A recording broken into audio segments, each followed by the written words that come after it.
আদিত্যর মায়ের চেঁচামেচিতে বাড়িতে কাক চিল বসতে পারছে না। তার রাগের একমায় কারণ অলি। আজকে আদিত্যর এসএসসি পরীক্ষার রেজাল্ট বেরিয়েছে। রেজাল্ট তুলনামূলক অনেক খারাপ হয়েছে। তার অবশ্য পাড়া প্রতিবেশীদের বলে বেরানো শেষ ছেলে আমার সর্বোচ্চ ফলাফল করবেই। লজ্জায় মাথা হেট হয়ে যাচ্ছে। সব হয়েছে ওই মেয়েটার জন্য।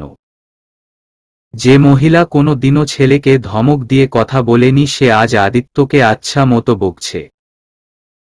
রাগে গিজ গিজ করতে করতে অলিকে গাল মন্দ করে বেড়াচ্ছে। বাবা মা সবাইকে খেয়ে আমাদের ঘাড়ে এসে পড়েছে। ছেলে আমার হীরের টুকরো, সেই ছেলে কি না এমন রেজাল্ট করল। সব এই অসভ্য মেয়েটার জন্য। সুজানা বেগম বারবার রাহেলাকে থামানোর চেষ্টা চালিয়ে যাচ্ছে কিন্তু তার বুলি শেষই হয় না। তুরিমি থামো তো আপা। ছেলের পরীক্ষার দুদিন আগে এই অসভ্য মেয়েটা অসুখ বাঁধিয়ে বসলো আর ছেলে আমার দিন রাত নাওয়া খাওয়া ভুলে একটা কাজের মেয়ের সেবা করে বেরিয়ে পড়াশোনার এই দফা রফা করে ছাড়ল। এতে অলির কি দোষ, ও কি ইচ্ছে করে অসুখ? সুজানাকে কথার মাঝে থামিয়ে দিয়ে রাহেলা বলে উঠল, ইচ্ছে করেই তো বাড়িতে এত লোক থাকতে অসভ্য মেয়েটা আদিদা আদিদা করে পড়ে থাকতো কেন? আদিদা তুমি না খাইয়ে দিল খাবো না, তুমি পাশে না থাকলে ঘুমাবো না। ন্যাকা ছেলে ধরা মেয়ে কোথাকার। অলিটা যে আদিত্যকে ছাড়া কিছুই বোঝে না, ওভাবে কেন বলছিস?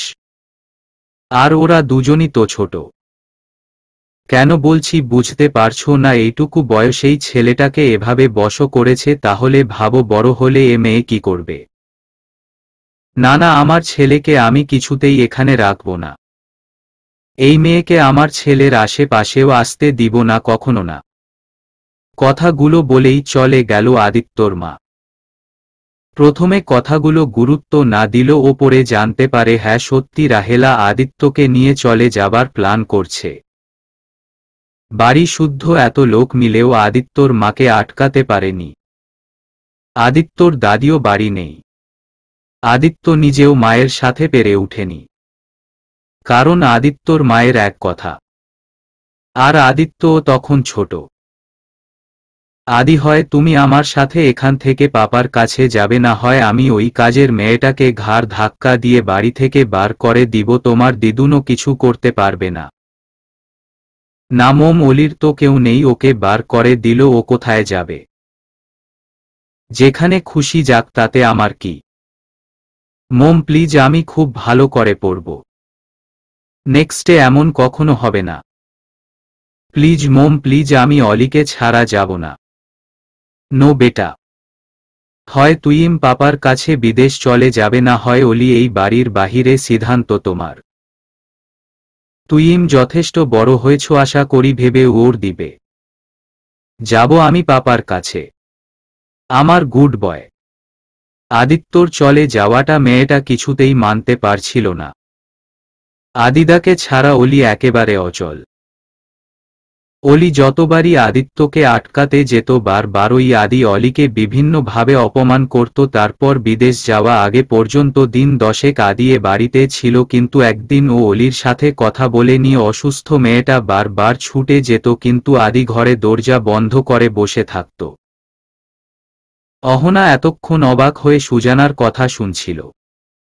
এবার কৌতূহল চেপে রাখতে না পেরে বলেই ফেলল, আদিত্য অলির সাথে এরকম করত কেন? সুজানা আবার বলতে শুরু করল, ভয়। কার ভয়? কার আবার মায়ের? সেদিন রাহেলা অলিকে খুব মেরেছিল, বাড়ি থেকে বারও করে দিত যদি না আমি ঠিক সময়ে চলে আসতাম। সে সময় মা বাড়িতে না থাকায় রাহেলা ও মুক্ত ছিল। অ্যান্টি অলিকে সহ্য করতে পারে না কেন সেটা আমি নিজেও জানি না, শুধু এইটুকু জানি অলি রাহেলার কাছে গলার কাটার মতো। তারপর তার আবার কি? আদিত্য অলিকে ফেলে চলে যায়, যাওয়ার আগে শেষবারের মতো একবারও অলির দিকে ফিরেও তাকায়। মেয়েটা খুব অভিমানী, আদিত্যর দেওয়া অপমান কষ্ট সহ্য করতে পারেনি, একটু একটু করে আদিত্যর প্রতি অভিমানগুলো জমিয়ে রেখেছিল। অলি জানত না আদিত্য কেন ওর সাথে সাথে এরকম করেছিল, জানলেও মানত না। সবই তো বুঝলাম, কিন্তু ধ্রুবর ব্যাপারটা বুঝতে পারছি না। ধ্রুবর সাথে কি হয়েছিল? আদিত্যও কিছু বলছে না। আসলে এইটুকু বলতেই অর্পা চলে আসে অহনাকে ডাকতে। অহনার বাড়ির লোক চলে এসেছে। বাকি কথা আর শোনা হলো না। আসলে অহনার জানা মতে বড়মা অলিকে খুব ভালোবাসত, যার কারণে আদিত্য আর অলির অতীতের ব্যাপারে একমাত্র বর্মাই সব কিছু জানাবে বলে তার ধারণা ছিল, কিন্তু সব শোনা হলো না। অহনা নিচে নামতেই দেখে বাবা মা বোন সবাই এসেছে। নিচে ড্রয়িং রুমে বসে আছে। অহনাকে দেখে অহনার বোন অর্ণা ছুটে এসে অহনাকে জড়িয়ে ধরল। অলি দূরে দাঁড়িয়ে দুজনকে দেখছে। মনে মনে আফসোস হচ্ছে, ইস আমার যদি একটা বোন থাকত। দুই বোন বেশ খুনসুটিতে মেতে উঠেছে। অলি দাঁড়িয়ে দাঁড়িয়ে দেখছে দুজনকে বোনদের সম্পর্ক কত মধুর হয়। অর্পা অলিকে দাঁড়িয়ে থাকতে দেখে বলে উঠল, এভাবে এখানে দাঁড়িয়ে আছিস কেন? মেহমানদের আপ্যায়নের ব্যবস্থা করতে হয়, এইটুকু ও কি শিখিয়ে দিতে হয়? হুড়িম্ম যাচ্ছি আপু। অলি দ্রুত রান্না ঘরের দিকে পা বাড়ায়। সবার জন্য চা নাস্তা নিয়ে এসে পরিবেশনের দায়িত্ব ও অলিকেই দেওয়া হয়। অলি চা দিতে দিতে অর্ণা আর অহনার কিছু কথা কানে যায়। আপি জিজু কোথায়? অহনা ওর দেয়, উপরে নিজের ঘরেই আছে উনি। চল দেখা করে আসি। দুই বোনের কথা শুনে অলির হাত কাঁপছে। ওরা কার কথা বলছে? আদিদার। তবে অহনায় সেই মেয়ে যার জন্য আদিদা আমাকে ছেড়ে চলে গিয়েছিল। অসতর্কতায় অলির হাত থেকে চায়ের কাপটা নিচে পড়ে গিয়ে গরম চাটা ছিটকে পড়ে অহনার মায়ের গায়ে। তখনই উনি উঠে গিয়ে অলিকে। অলি গালে হাত দিয়ে চুপচাপ দাঁড়িয়ে আছে, চোখ দিয়ে টুপটুপ করে পানি পড়ছে। ফর্সা গালটাতে 2 আঙ্গুলের দাগ পড়ে গেছে। আদিত্য দূরে চোখ মুখ শক্ত করে দাঁড়িয়ে আছে। অলি ইশারায় আদিকে বারণ না করলে এতক্ষণ যা নয় তাই বেঁধে যেত। কিছুক্ষণ আগের ঘটনা। চায়ে কাপটা হাত থেকে পড়ে যেতেই গরম চাটা ছড়িয়ে পড়ে তার থেকে একটু চা ছিটকে গিয়ে অহনার মায়ের পায়ে পড়তেই সোজা উঠে দাঁড়িয়ে অলিকে সর্বশক্তি দিয়ে চর মারে। ম্যানারলেস মেয়ে কোথাকার, একটা কাজও করতে পারো না, চর মেরে তোমার সবগুলো দাঁত ফেলে দিব। অলি শুধু ছোট্ট সাবলীল ভাষায় সরি বলে দেয়। ঘটনাটা আকস্মিক ঘটায়, সবাই থ হয়ে দাঁড়িয়ে আছে। দুর্ভাগ্যক্রমে আদিত্য তখন নিচে আসছিল। তখনই ঘটনাটা ঘটায় আদিত্য থমকে যায়। কিন্তু অলি ইশারায় বারণ করাতে আদিত্য চুপচাপ নিচে নেমে এসে অহনার পাশে গিয়ে বসে পড়ে। রাগে গা জ্বালা করছে।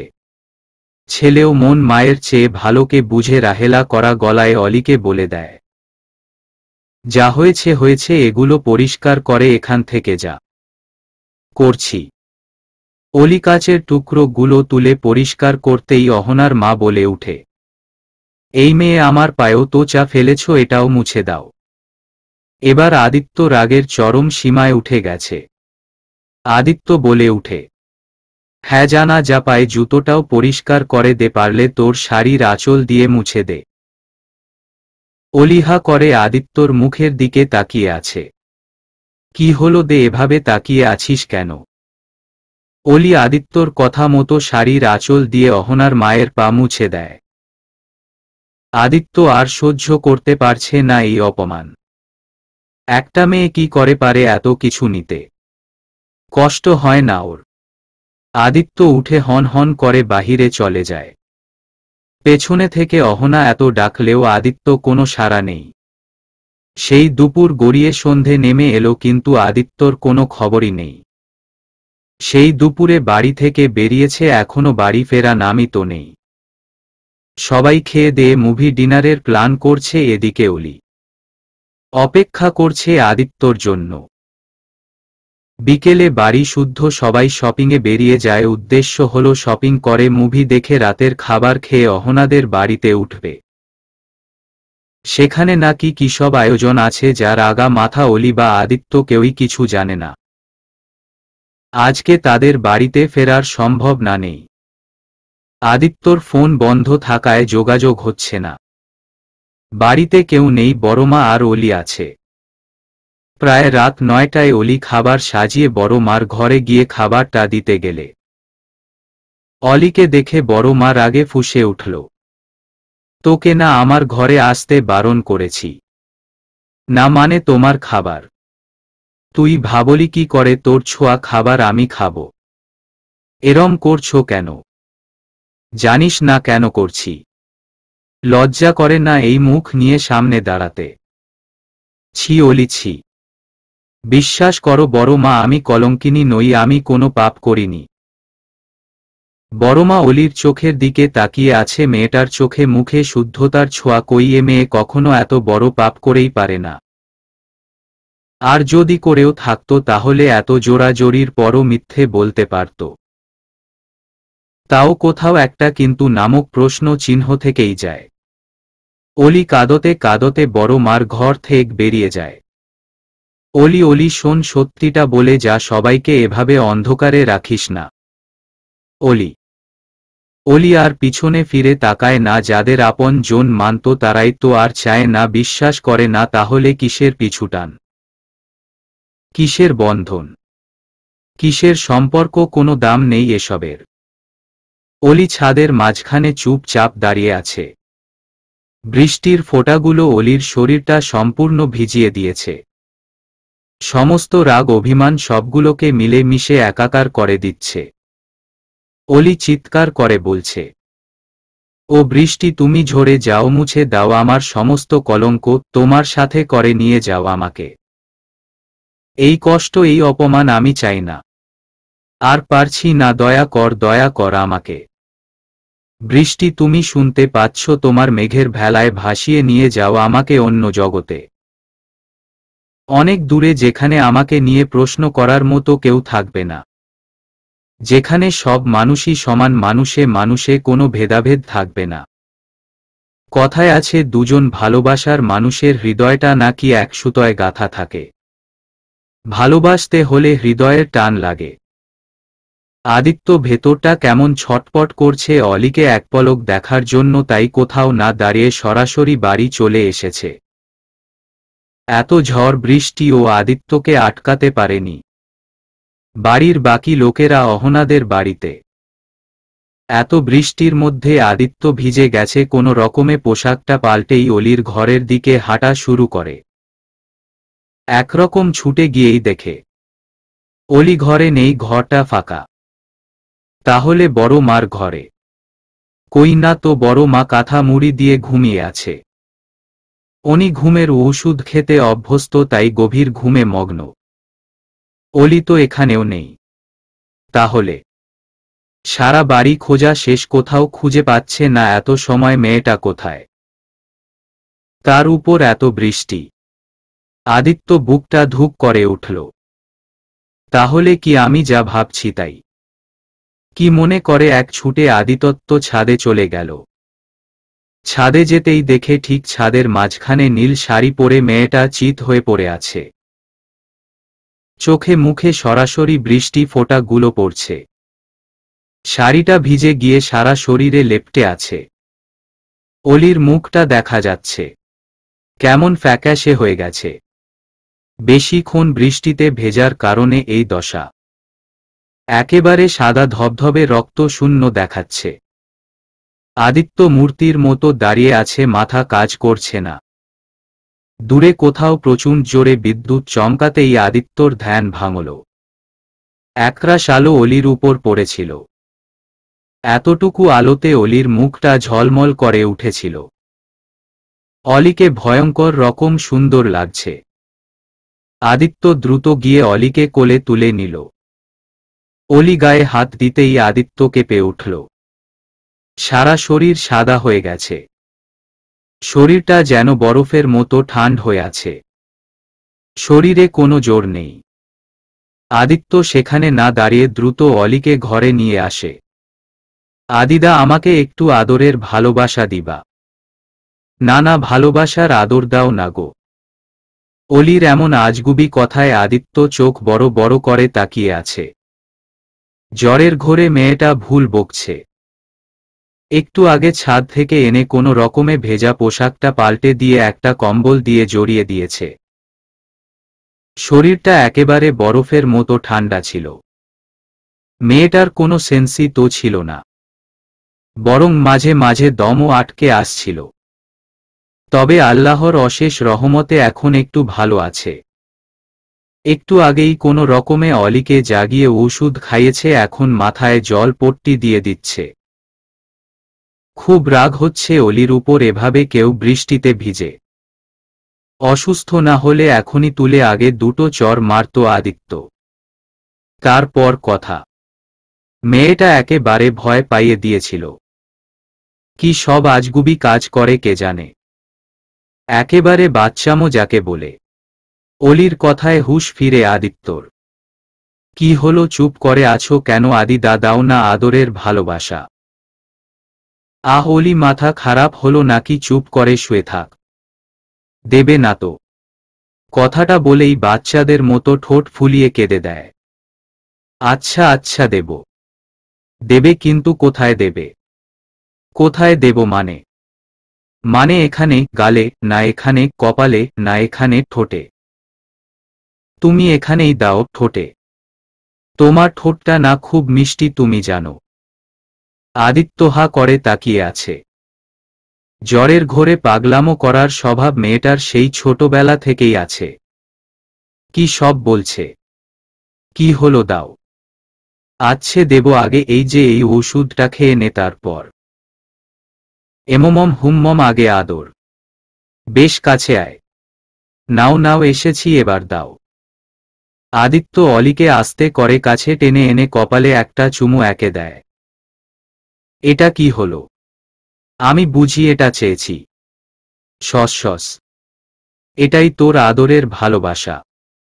জানিস তো অলি, ঠোঁটের চুমুতে নোংরামি আছে, কোনো শুদ্ধতা নেই। তবে সীমা রেখা আছে, ভালোবাসার সীমা রেখা।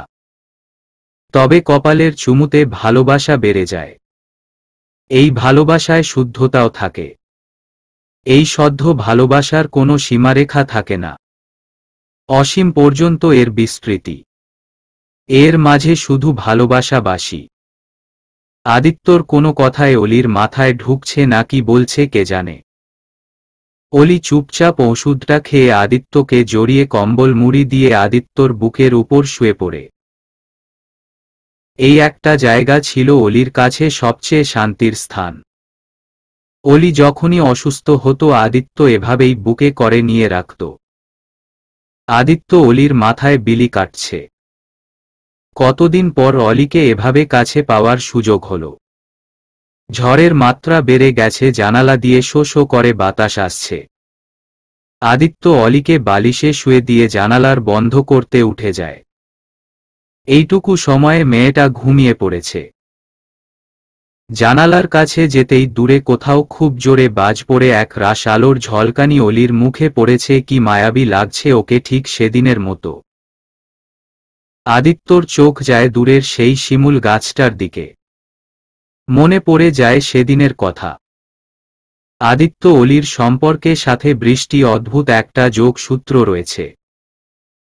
ওরা যতবারই দুজন দুজনার থেকে আলাদা হওয়ার চেষ্টা করেছে, এই বৃষ্টি কোনো না কোনো ভাবে ওদের আবার এক করে দিয়েছে।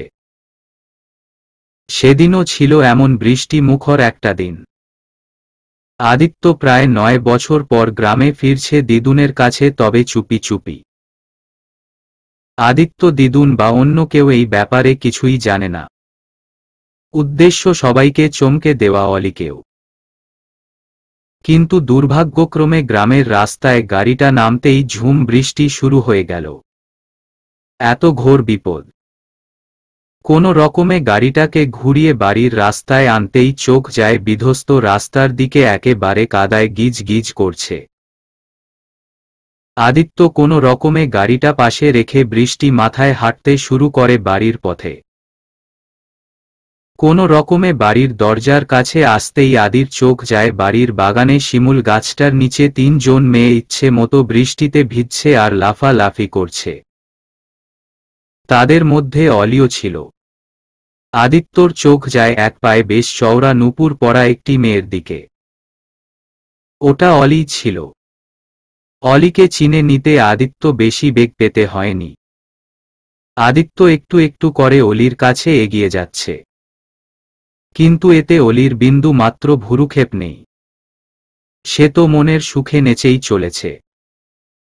হঠাৎই অলির পা পিছলে পড়ে যেতে নিলে আদিত্য ধরে ফেলে অলিকে, একটানে কাছে টেনে নেয়। সেদিন আদিত্যর বলা প্রথম বাক্য ছিল, ওগো হৃদমোহিনী, বলেছিলাম না যেদিন তোমার বৃষ্টির নূপুর বাজবে সেদিন আমি আসব তোমার কাছে তোমাকে ছুঁয়ে দিতে। আসবি? দেখো আমি এসেছি। অলি চোখ বড় বড় করে তাকিয়ে আছে। আদিদা তুমি? অলি তুই কি এখনো আমার উপরে অভিমান করে আছিস? অলির দিকে প্রশ্ন ছুড়ল আদিত্য। আসার পর থেকে আদিত্য লক্ষ্য করছে অলিটা কেমন যেন হয়ে গেছে। আগের মতো নেই, কেমন একটা এড়িয়ে চলছে। কথা বললে উত্তর দিচ্ছে না, যেটা আদিত্যর কাছে বেশ প্যারাদায়ক। আদিত্য কথায় একবার পেছনে ফিরে তাকিয়ে আবার মুখ ঘুরিয়ে নিল অলি। আপনার সাথে কি আমার মান অভিমানের কোনো সম্পর্ক আছে ছোট সাহেব? অলি: আপনিই তো বলেছিলেন আপনি নাকি আকাশের চাঁদ। চাঁদ ধরার ইচ্ছে আগে থাকলেও এখন নেই। সেই দুঃসাহস আর করব না। অলি প্লিজ আমার কথাটা শোন। কি শুনব? সেদিন সারা রাস্তা আপনার গাড়ির পিছনে ছুটেছি, কতবার ডেকেছি, আপনি যাবার আগে একবার ও পেছনে ফিরে তাকালেন না, আর কি বা শোনার আছে? অলি আমি তোকে ভালোবাসি, বিশ্বাস কর। না, এটা অসম্ভব। আমি আপনাদের কাছে কেবলই একজন দয়ার পাত্রী ছিলাম মাত্র, এছাড়া আর কিছুই নয়। তাই দয়া করে এই সব মিথ্যে নাটক করবেন না। আমার ভালোবাসা তোর কাছে নাটক বলে মনে হচ্ছে। দয়া করে রাস্তা ছাড়ুন, বাড়ি ভর্তি মানুষ, সবাই আপনাকে দেখার জন্য এসেছে, আপনি যান আর আমাকেও যেতে দিন। অলি আমি কিন্তু তোকে ভালোবাসি। অলি পেছনে ফিরে আর তাকায় না। তাকিয়ে কি বা হবে, সব তো শেষ। অলি যেতে নিলে আদিত্য অলির হাত চেপে ধরে আর একটানে কাছে নিয়ে আসে।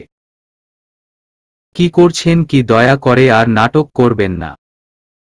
এমনিতেই আপনাকে নিয়ে ছোটবেলা থেকেই অনেক অসম্মান হয়েছি, আর না। এরপর তো লোকের কাছে মুখ দেখানোও দায় হয়ে যাবে। নাটক? আমার ভালোবাসা তোর কাছে নাটক মনে হয়? বেশ, চল তবে এই নাটকের শেষ করতে। কোথায়? আদিত্য অলিকে টানতে টানতে বাগান থেকে বাড়ির ভেতরে নিয়ে এসে সবার মাঝখানে দাঁড় করিয়ে দেয়। অলি বারবার ছোটার চেষ্টা করছে কিন্তু পারছে না।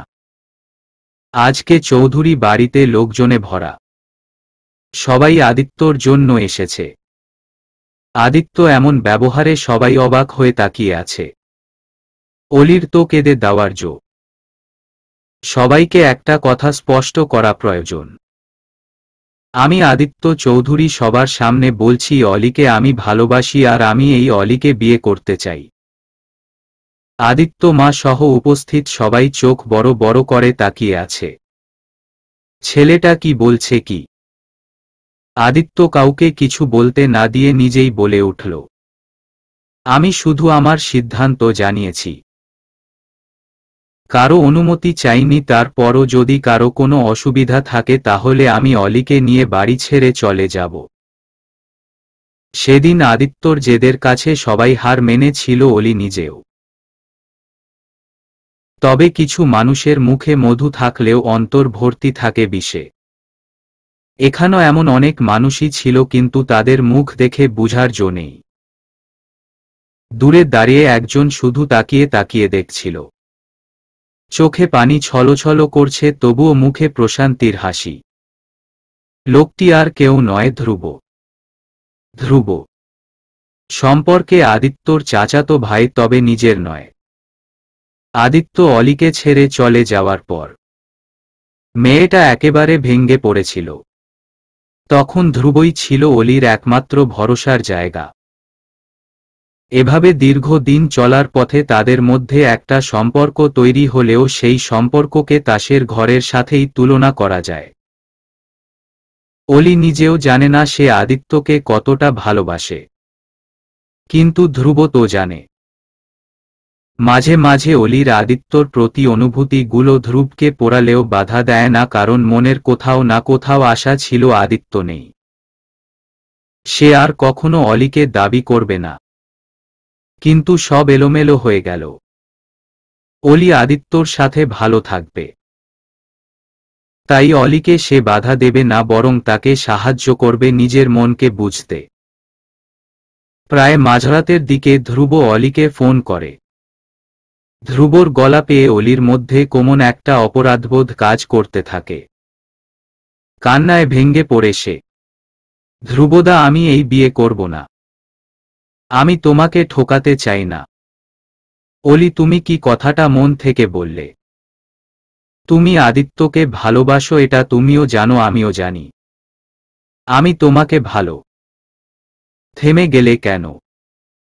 তুমি নিজেও জানো কোনটা সত্যি কোনটা মিথ্যে, শুধু শুধু মিথ্যেকে আঁকড়ে ধরতে চাইছো কেন? আমাকে ক্ষমা করো। কাল বিকেলে একবার দেখা করবে। শেষবারের মতো আসবে। কোথায়? তোদের বাড়িতে, অলির বাবার বাড়ি। ওখানে গিয়ে তোর সাথে শেষবারের মতো কথাও হবে, আবার চাচিকেও দেখে আসা হবে। আচ্ছা, কিন্তু তুমি কখন আসবে আমাদের বাড়িতে? সন্ধে নাগাদ। বেশ, আমি সন্ধ্যায় চলে আসব। আড়ালে দাঁড়িয়ে কেউ একজন তাদের কথা শুনছিল। সে হয়তো এরকম কোনো কিছুরই সুযোগেই ছিল। অলি রান্নাঘরে দাঁড়িয়ে সবার জন্য চা করছে। মনের ভেতর এক প্রবল ঝড় চলছে। অলি যে আদিত্যকে ভালোবাসে সেই ছোটবেলা থেকে, তা নিয়ে কোনো সন্দেহ নেই। কিন্তু আবেগে পড়ে ধ্রুবদার সাথেও যে একটা সম্পর্কে জড়িয়েছে তাতেও কোনো সন্দেহ নেই। অবশ্য এই সম্পর্ক নিয়ে অলির কাছে কোনো ব্যাখ্যাও নেই। আদিত্যদার শূন্যতা ভুলে থাকার জন্য ধ্রুবদার সাথে এই সম্পর্ক। যদিও সম্পর্কটা বরাবরই একতরফা ছিল। ধ্রুব দাই প্রথম হাতটা বাড়িয়েছিল। অলি শুধু সঙ্গ দিয়েছে। কিন্তু এটা তো পাপ। ভালোবেসে কাউকে ঠকানো মহাপাপ। অলিও পাপ করেছে। যদি ধ্রুবদা চায় তাহলে আমি আদিত্যদার সাথে বিয়ে ভেঙে দিব। কথাগুলো ভাবতেই অলির বুকের ভেতর কেমন একটা মোচড় দিয়ে উঠল। সত্যিই এমন কোনো পরিস্থিতিতে পড়তে হবে? এত শত আকাশ পাতাল চিন্তার ভিড় জমেছে অলির মনে। হঠাৎই ভাবনার মাঝে কেউ একজন অলিকে পেছনে থেকে জড়িয়ে ধরল, তারপর অলির চুলের মাঝে নাক ডুবাল। সেই চেনা ঘ্রাণ এত কাছ থেকে পাওয়ার সুযোগ কখনো হয়নি। এই ছোঁয়াটা কার সেটা চিনে নিতে অলির একটুও কষ্ট হয়নি। মানুষগুলো পুরানো হলেও তাদের প্রতি অনুভূতিগুলো কখনো পুরানো হয় না। এটাই ভালোবাসা, বিশুদ্ধ ভালোবাসা। আদিদা, তুমি কি সত্যি সত্যি আমাকে বিয়ে করতে চাও? না তো মিথ্যে মিথ্যে করতে চাই? ও, কি সব বলছিস বলতো? বিয়ে আবার মিথ্যে মিথ্যে হয় নাকি? হয়তো। তাই নাকি? আদিদা, তোমাকে কিছু বলার ছিল। হ্যাঁ বল না, আমি তো সারা জীবন তোর কথা শুনতে চাই। কথা বলার এই ফাঁকে কারো একটা পায়ের শব্দে আদিত্য অলিকে ছেড়ে দেয়। তারপর চুপি চুপি পালিয়ে যায়। আজকাল দিদুন বড্ড বেশি নজরে নজরে রাখছে। কথায় আছে, আগুন আর ঘি পাশাপাশি রাখতে নাই। কখন কি ঘটে বলা তো যায় না, হাজার হোক বিয়েটা তো এখনো হয়নি। এমনিতেই আদিত্যকে নিয়ে অলির অপমানের শেষ নেই। আদিত্য আজকে আবার উক ফিরে যাচ্ছে। দিদুনের করা নির্দেশ বাড়ির একমাত্র নাতি এভাবে দূরে কাটাতে পারবে না। হয় বিদেশের পাট চুকিয়ে দেশে ফিরে অলিকে বিয়ে করতে হবে, না হয় অলির কথা মুখেও আনা যাবে না। মোট কথা উনি অলিকে কিছুতেই দূরে যেতে দিবে না। অলি হলেন ওনার অন্ধের যষ্ঠী। বাড়ির কাজ শেষ করতে করতেই বিকেল পড়ে গেল। দিদুনের কাছ থেকে বাড়ি যাওয়ার অনুমতিটা অলি চেয়ে নিয়েছে। মায়ের জন্য মন খারাপ করছে দিদুন। একবার মাকে দেখে আসি।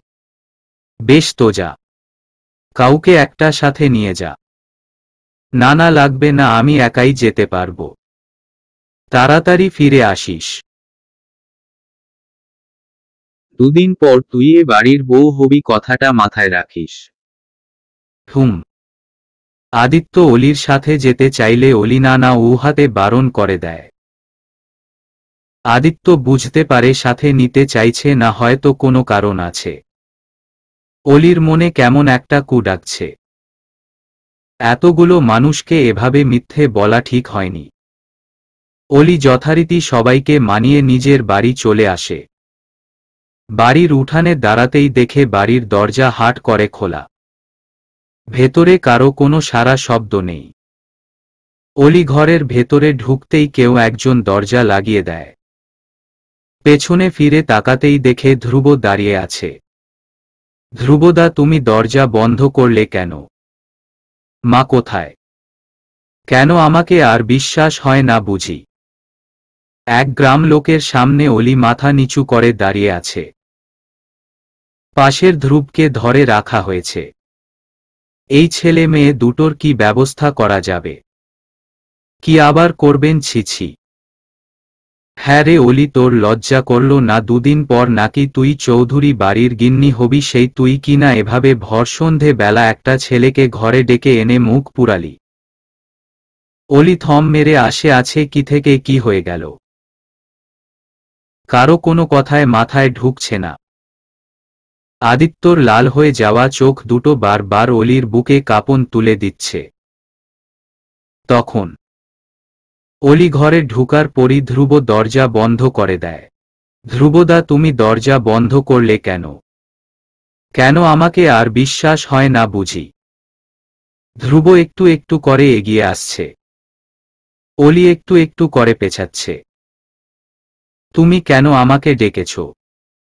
ভয় পেও না, তোমার কোনো ক্ষতি আমি করব না। কারণ আমি জানি তোমার কোনো দোষ নেই। এই সম্পর্কে তোমার কোনো সম্মতি কোনো দিনও ছিল না, এটা আমার থেকে ভালো আর কেউ জানে না। ধ্রুবদা, তুমি চাইলে আমি এই বিয়ে ভেঙে দেব। কেন? আমার চাওয়া না চাওয়ার সাথে কোনো সাথ নেই অলি।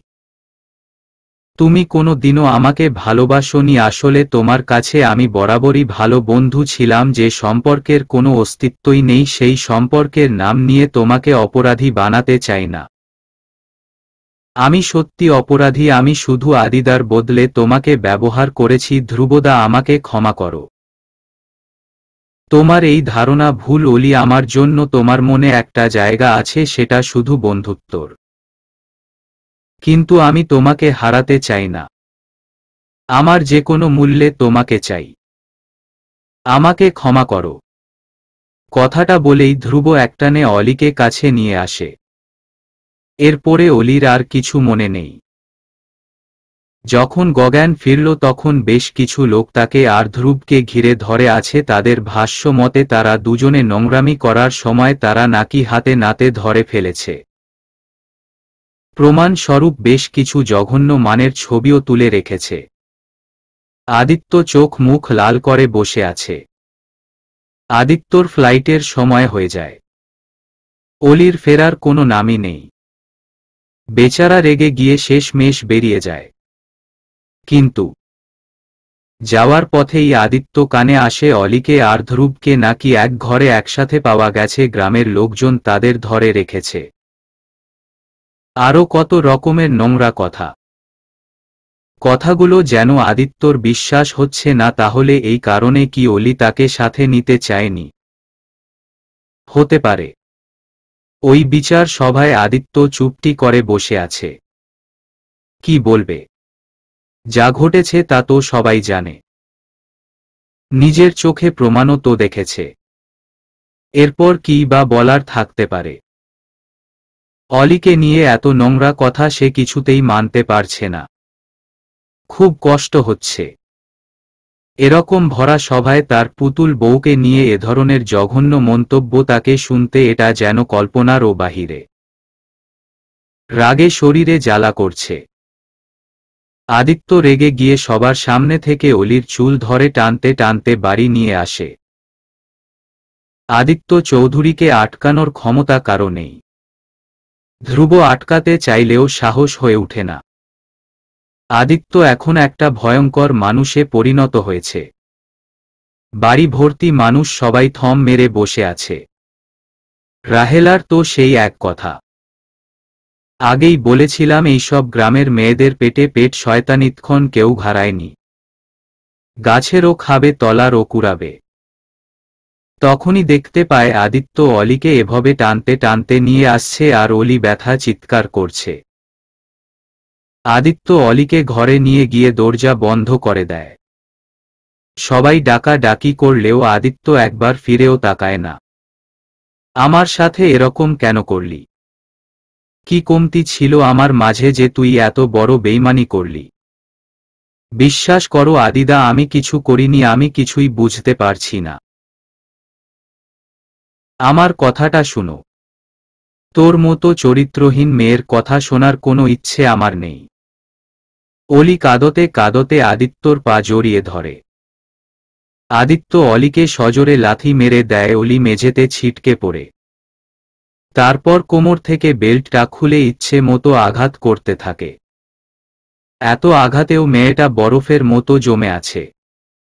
মুখ দিয়ে একটা টু শব্দও বের করছে না।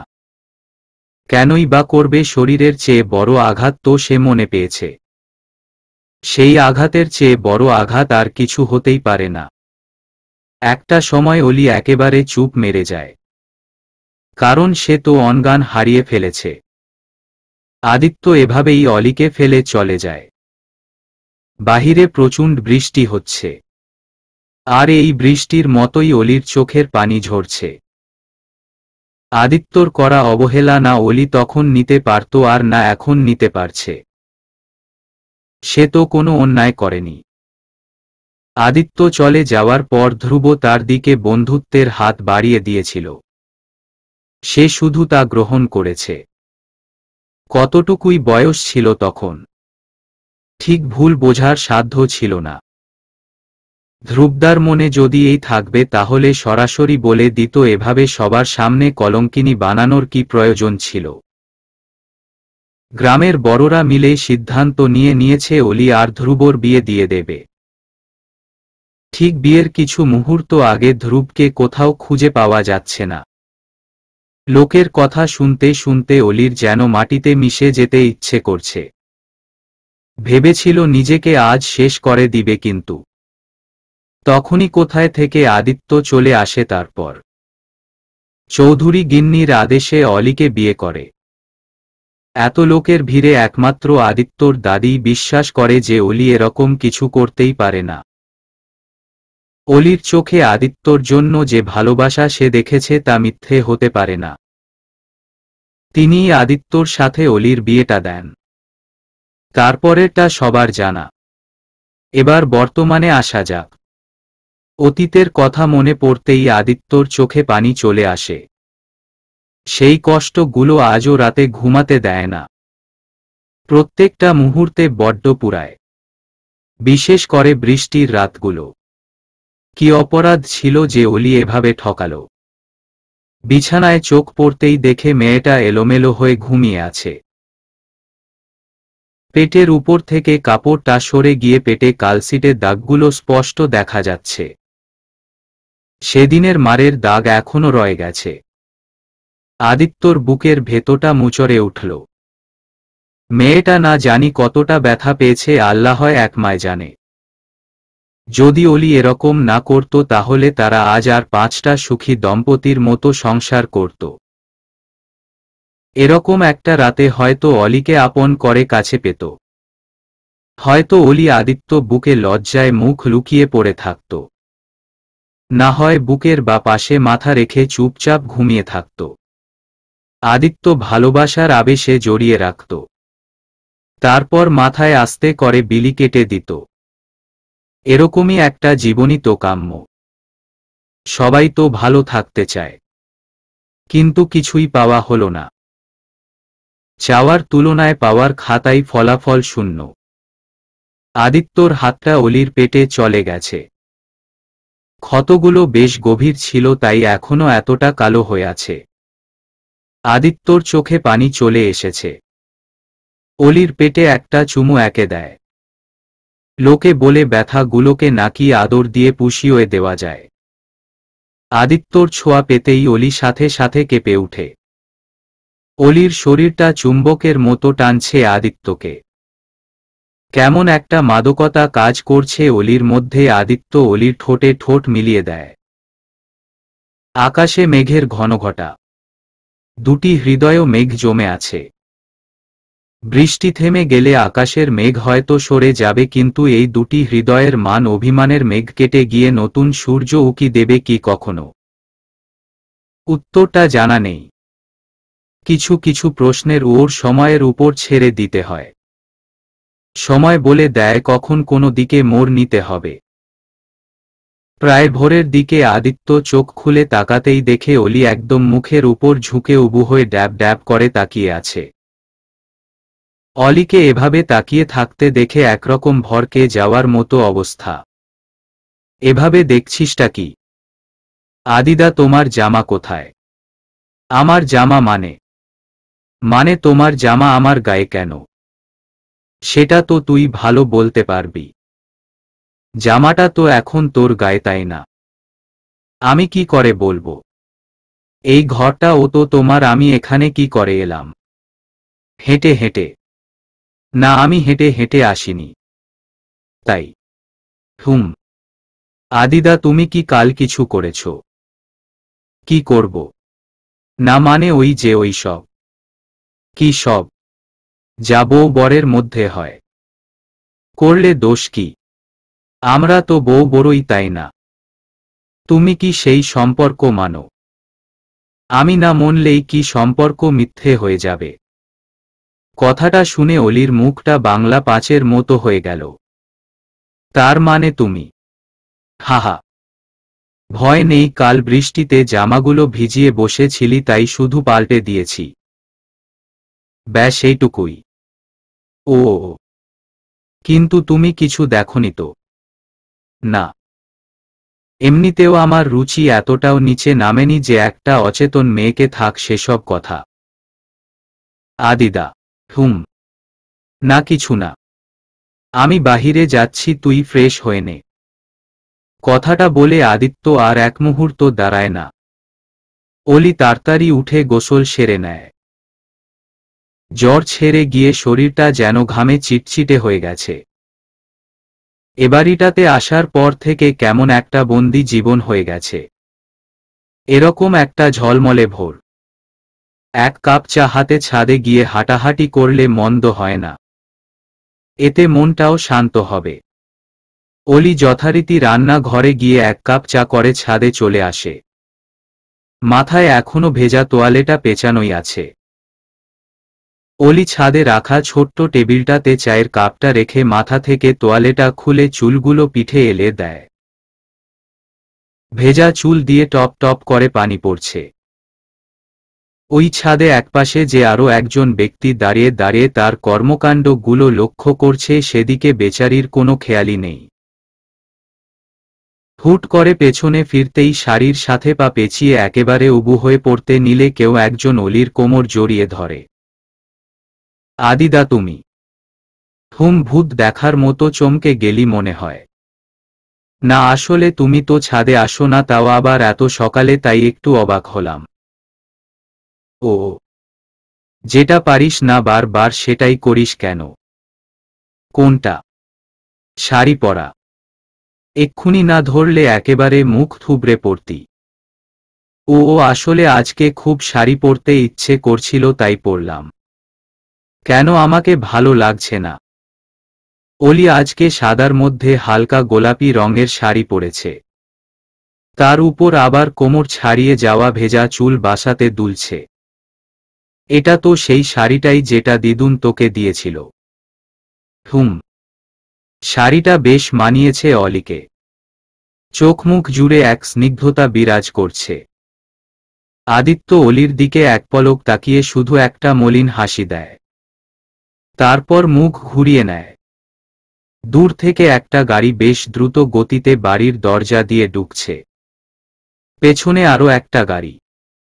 এই বুঝি ওরা সবাই বাড়ি ফিরে এলো। অলি হন্তদন্ত হয়ে নিচে নেমে আসে।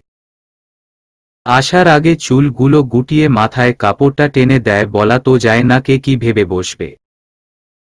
বাড়ির ভেতরে ঢুকতেই অর্পার ডাকাডাকি শুরু। অলি, এই অলি। হ্যাঁ বলো। কোথায় ছিলি? এতবার ডাকতে হয় কেন? নিশ্চয় পড়ে পড়ে ঘুমোচ্ছিলি। না না বড় আপু, আমি অনেক আগে ঘুম থেকে উঠেছি। পাশ থেকে আদিত্যর মা বলে উঠে। আমাকে উদ্ধার করেছ মা। এখন যাও, সবার জন্য চা করে আনো, সকাল সকাল বেরিয়ে পড়াই, কেউ সকালের নাশতা করেনি, তাদের খাবার ব্যবস্থা কর। জি। অলি রান্নাঘরে কাজ করতে করতে হিমশিম খাচ্ছে। এতগুলো লোকের খাবার ব্যবস্থা একা করা যায় নাকি? তার উপর এক একজনের এক এক বায়না। বাড়ির কাজের লোকগুলোও ছুটিতে গেছে, থাকার মধ্যে ওই একজন মানুদা। তারও নরতে চড়তে একযুগ। অলি তাড়াতাড়ি চায়ের জন্য দুধটা চুলার উপর বসিয়ে দেয়। এখন অর্পা, অহনা আর অর্ণার জন্য স্যান্ডউইচ বানাতে হবে, যেটা সম্পর্কে অলির একেবারে ধারণা নেই। খাবারটা খেলেও কেমন করে বানাতে হয় তা অলির জানা নেই। একেবারে জানা নেই। অলি চুলার আঁচ কমিয়ে দিয়ে পাশ ফিরে তাকাতেই দেখে আদিত্য ব্রেড আর বাটার হাতে দাঁড়িয়ে আছে। আদিদা তুমি? হুম, এদিকে আয়। তুমি এখানে কি করছো? এগুলো দিয়ে কি হবে? এত কথা কেন বলিস বলতো? আর বলবো না কিন্তু। এদিকে আয়, তোকে স্যান্ডউইচ বানানো শিখিয়ে দিই। তুমি পারো। না পারলে এমনি এমনি তোকে শিখাতে আসলাম। ও, উক্তে যে যার রান্না নিজেরাই করত, কোনো মেয়েদের প্রয়োজন হতো না। তুমি রান্না করতে? হুম। কিন্তু আমি তে জানি রান্না অহনা আপু করত। কে? হ্যাঁ মানে তুমি আর অহনা আপু তো ওইখানে একসাথেই থাকতে, স্বাভাবিকভাবেই মেয়েরাই রান্না করে। এক বাড়িতে থাকা আর একসাথে থাকা এক নয়। আমরা এক অ্যাপার্টমেন্টে থাকতাম, কিন্তু ও থাকতো 10 তলায় আর আমি 16 তলায়। ও হুম। কথায় কথায় আদিত্য অলিকে শিখিয়ে দিয়ে ব্রেডগুলো অলির হাতে ধরিয়ে দিয়ে চা বানাতে চলে যায়। চা বানিয়ে সবার কাপে কাপে ঢেলে সাজিয়ে অলির হাতে ধরিয়ে দেয়। অলির সাথে হাতে হাতে খাবারগুলো ও সাজিয়ে দিয়ে নিজের ঘরে চলে যায়। আদিত্যর মতি গতি বোঝা বড় দায়। এই রোদ তো এই মেঘ। আবার পরক্ষণেই প্রবল গর্জন, তারপর আবার বর্ষণ। সবশেষে ঝলমলে রোদ্দুর। সবাইকে টেবিলে খাবার দেওয়া হয়, শুধু বাকি আছে আদিত্য। অলি আদিত্যর জন্য খাবার সাজিয়ে আদিত্যর ঘরের দিকে হাঁটা শুরু করে। অলিকে আদিত্যর কাছে যেতে দেখে অর্ণা বলে উঠে। দাঁড়াও, কই যাও? আদিদাকে খাবার দিতে। ও ও ও তোমাকে যেতে হবে না। আপু গিয়ে দিয়ে দিয়ে আসবে। আদিদা কাল রাতেও কিছু খায়নি, আমি খাবারটা দিয়েও চলে আসব।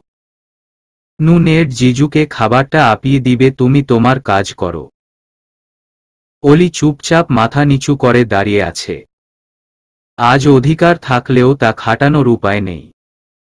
ও ও আচ্ছা। এই মেয়ে শোনো, তুমি বরং উপরে গিয়ে আপুর ব্যাগ গুছিয়ে দাও। আপু তো বাড়ি চলে যাবে। জি দিচ্ছি। পেছনে থেকে আদিত্যর মা বলে উঠে। তোমার আপুকে বাড়ি পাঠাচ্ছি, একেবারে এই বাড়িতে নিয়ে আসব বলে। এত গোছ গাছ করার প্রয়োজন নেই। দুদিন পর তো চলেই আসবে। অহনা লজ্জায় মাথা নিচু করে দাঁড়িয়ে আছে। অলি আর শুনতে পারছে না। যা ভেবে তাই সত্যি হয়ে গেল। অহনায় সেই মেয়ে যার জন্য আদিদা আমাকে ছেড়ে চলে গিয়েছিল। কি হলো অলি, দাঁড়িয়ে আছিস কেন? যা, ওর ব্যাগ গুছিয়ে দে। যাচ্ছি। আর শোন, বেশি কিছু দিতে হবে না, শুধু যা যা প্রয়োজনীয় জিনিস আছে গুছিয়ে দিবি। জি। অলি একরকম ওখান থেকে পালিয়েও চলে এলো। চোখ দুটো যে ভিজে আছে, এই চোখের পানি কাউকে দেখাতে চায় না সে। কি লাভ দেখিয়ে? এই অলি, যা তো ভাইয়াকে ডেকে নিয়ে আয়। সেই কখন থেকে অহনাটা বসে আছে। অর্পার ডাকে অলির হুঁশ ফিরে। এতক্ষণ এক মনে অহনার ব্যাগ গুছিয়েই যাচ্ছিল। জি, যাচ্ছি। আদিত্যর ঘরের দরজাটা খোলাই ছিল। আদিত্য বিছানায় বসে মোবাইলে নিয়ে কি জানি করছিল। অলি দরজার কাছে গিয়ে নক করে। আসব। আদিত্য অলির দিকে এক পলক তাকিয়ে নিজের কাজে মন দেয়। হঠাৎ এত ফর্মালিটি? আসব নাকি সেটা জানতে চেয়েছি না, আসতে বললে এখান থেকেই বলে চলে যাচ্ছি। কাল রাতে কার পারমিশন নিয়ে এ ঘরে এসেছিলি? কাল তুমি এনেছিলে, আমি নিজে থেকে আসিনি। না হলে আমার বয়ই গেছে তোমার ঘরে আসতে। একরাতেই সাহস মনে হয় বেশ বেড়ে গেছে। পাগল নাকি আপনি? আমার মালিক আর আমি সামান্য কাজের মেয়ে, আমার বেশি সাহস থাকাটা অস্বাভাবিক। বাবা তোতা পাখির মুখে কথা ফুটেছে। বাদ দাও নিচে, তোমার হবু বউ অপেক্ষা করছে তোমার জন্য, তুমি তাড়াতাড়ি এসো। মানে? জানি না, নিজে গিয়ে জেনে নাও। অলি কথাটা বলেই এক মুহূর্ত না দাঁড়িয়ে চলে যায়। আদিত্য বোকার মতো বসে আছে, কি বলে গেল। আদিত্য নিচে নামতেই অর্ণার এত শত বায়না, আজ এটা কিনে দিতে হবে, ওখানে নিয়ে যেতে হবে, সিনেমা দেখাতে হবে, বায়নার যেন সমাপ্তিই নেই। আদিত্যর কাছে মেয়েটাকে বড্ড গায়ে পড়া মনে হয়। যদিও অহনা এরকম নয়, তার পর বোনটা যে কেন এত হ্যাংলা তার কোনো মানেই খুঁজে পায় না আদিত্য। সে তো বেশ বিরক্ত। জিজু, আজকে শুধু আমাদের বাড়িতে চলো, তোমাকে আর আসতেই দিব না। অর্ণার মুখে জিজু কথাটা শুনে আদিত্য যেন আকাশ থেকে পড়ল। কি বলছে কি মেয়েটা? কে জিজু? কিসের জিজু? প্রশ্নটা মনে এলেও মুখে এলো না। বাড়ি ভর্তি লোক, তার উপর এমন পাগল মেয়ের সাথে কথা না বাড়ানোই ভালো। আদিত্য অলির মুখের দিকে তাকাতেই দেখে বেচারির মুখ শুকিয়ে একেবারে ছোট হয়ে গেছে। অহনা ব্যাগপত্র নিয়ে রেডি। এরকম সময় অহনার বাবা খবর পাঠায় বিশেষ প্রয়োজনে তাদের বিদেশ চলে যেতে হচ্ছে। ফিরে এসে বাকি কাজটা সম্পূর্ণ করবেন। খবরটা শুনে অলির মাথা আরো গরম হয়ে গেল। এই মেয়েগুলোকে আরো কিছুদিন সহ্য করতে হবে। কে জানে, হয়তো এই মেয়েটা এখানে স্থায়ী আর ওই অস্থায়ী। গোধূলি লগ্নে আদিত্য গিটার হাতে বারান্দায় বসে টুংঠাং সুর তুলছে। এই ভর সন্ধে বেলা এভাবে গিটার নিয়ে টুংঠাং করছো কেন আদিত্যদা? একটা গান গাও না। আদিত্য পেছনে ফিরে তাকাতেই দেখল অলি দাঁড়িয়ে আছে কফি হাতে। না। তাহলে গিটার নিয়ে বসে আছো কেন? চেষ্টা করছিলাম গান গাওয়ার। চেষ্টা? হুম। আজকাল সুর আসে না। আসবে, গাও না প্লিজ। কতদিন তোমার গান শুনি না। আসবে। হুম, আমি আছি না। এবার শুরু করো। তুমি বরুণা হলে আমি সুনীল। তুমি আকাশ হলে হব শঙ্খচিল। তুমি নদী হলে হব আমি জল। তুমি শ্রাবণ হলে হব শ্রাবণ ঢল। তুমি পাহাড় হলে হব আমি সবুজ। তুমি শাসন করলে হব আমি অবুঝ। তুমি অরণ্য হও, হব পাখি। তুমি অশ্রু হও, হয়ে যাব আখি। তুমি বরুণা হলে আমি সুনীল। তুমি আকাশ হলে হব শঙ্খচিল। তুমি নদী হলে হব আমি জল। তুমি শ্রাবণ হলে হব শ্রাবণ ঢল। তুমি জীবন হলে হয়ে যাব আমি প্রেম। তুমি নকশি কাঁথা হলে হব কারুহেম। না না না না না না না না না না না না না। তুমি রাত্রি হলে হব নীরবতা, তুমি দুঃখ পেলে হব তার ব্যথা, তুমি প্রকৃতি হও হব তার ছবি, তুমি কবিতা হলে হব তার কবি। গানের এক পর্যায়ে আদিত্য অলির খুব কাছাকাছি চলে আসে, একেবারে কাছে। এক হাতে কোমর জড়িয়ে একেবারে নিজের সাথে মিশিয়ে নেয়। অলির খোলা চুলগুলো বাতাসে উড়ছে, গালটা লজ্জায় লাল টুকটুকে হয়ে গেছে। অলির কাপা কাপা ঠোঁটটা আদিত্যকে বেশ টানছে। এবার আদিত্য অলির ঠোঁটে ঠোঁট মিলিয়ে দেয়।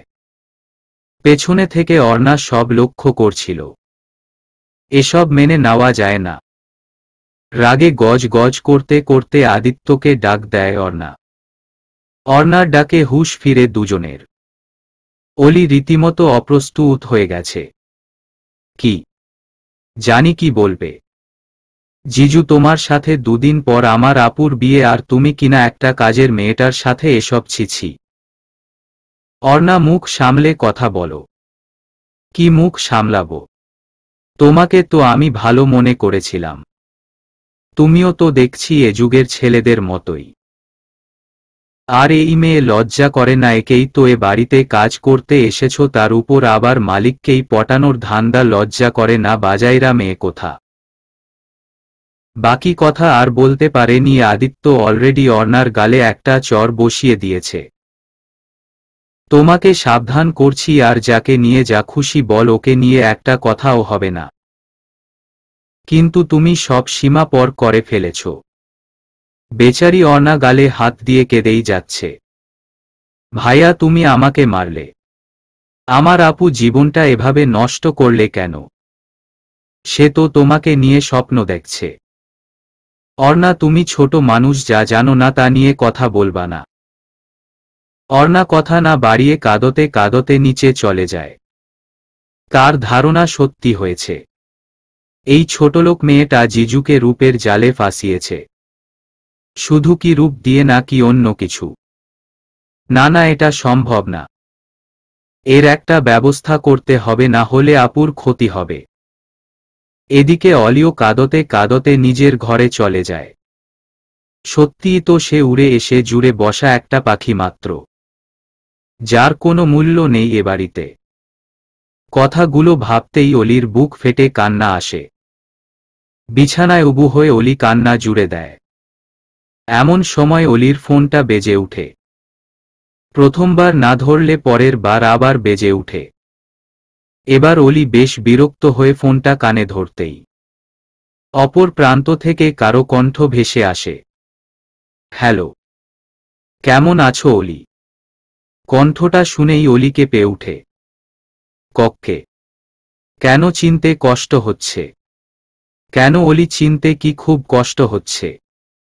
না, ধ্রুবদা, তাই তো। চিনলে তাহলে?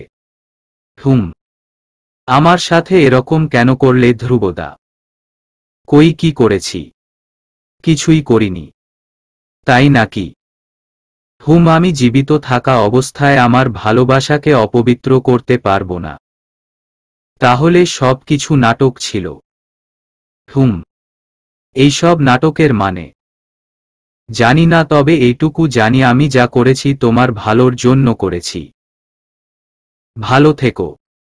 টুট টুট টুট। হ্যালো ধ্রুবদা, হ্যালো। পেছনে ফিরে তাকাতেই দেখে আদিত্য দাঁড়িয়ে আছে, রাগে চোখ দুইটা লাল হয়ে আছে। ধ্রুবর সাথে কথা হচ্ছিল বুঝি?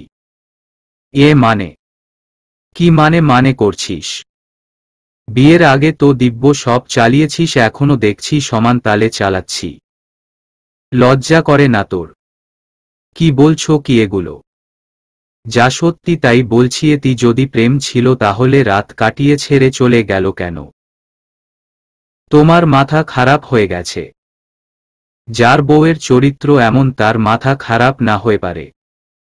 কি তখন থেকে বউ বউ করছো? বিয়ে করেছো কেউকে জানিয়েছ? আগেও এই বাড়িতে যেমন আশ্রিতা ছিলাম, এখনো তাই আছি। চুপ। বিয়ে করেছ অথচ শর্ত দিয়েছ কাজের লোক হওয়ার, তার আবার বউ। না তোমার উপর আমার কোনো অধিকার আছে না আমার উপর তোমার। কথাগুলো বলেই অলি বেশ ডুকরে কেঁদে উঠল। আজকে আর চোখের পানি বাঁধ মানছে না। এত অপমান সহ্য করার মতো না। একটা মানুষ আর কতই বা সইতে পারে। আদিত্য অলিকে একটানে কাছে নিয়ে আসে। মেয়েটার চোখের পানি যেন মুক্তার চেয়েও দামি। আদিত্য হাত পেতে আছে, এক ফোঁটা পানিও যেন নিচে না পড়ে। যেন কত মূল্যবান এই দুফোঁটা পানি। আদিত্য ও অলিকে কোলে তুলে নেই। তারপর বিছানায় শুয়ে ঠোঁটে ঠোঁট মিলিয়ে দেয়। আজ আদিত্য অধিকার চায়, স্বামী হওয়ার অধিকার। অলিও বারণ করছে না, সেও চায় আদিত্যর সব জানা প্রয়োজন। বলতে গেলে একরকম সতীত্বের প্রমাণ দিতে হবে তাকে। মুখে বলার থেকে প্রমাণ দেওয়া অনেক বেশি শ্রেয়। সব অধিকার দিয়ে সময়ের সাথে সাথে অলি নামের কাঁটাটা পথের মাঝখান থেকে সরে যাবে। প্রায় ভোর 4টা নাগাদ আদিত্য মুখ গোমরা করে বিছানায় বসে আছে। অলি পাশে নেই।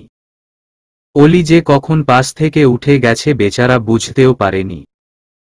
এতদিনের সব ধারণা এলোমেলো হয়ে গেছে। অলি বেঈমান নয়।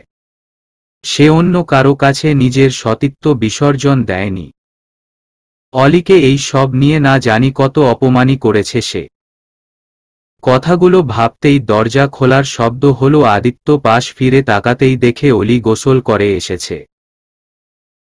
মাথার চুলগুলো ভেজা, টপটপ করে পানি পড়ছে। চোখে মুখে অন্যরকম একটা আভা ছিটকে পড়ছে। আদিত্যকে হা করে তাকিয়ে থাকতে দেখে অলি প্রথম কথা বলতে শুরু করে। আদিদা, নিজের ঘরে যাও, একটু পর আজান দিবে।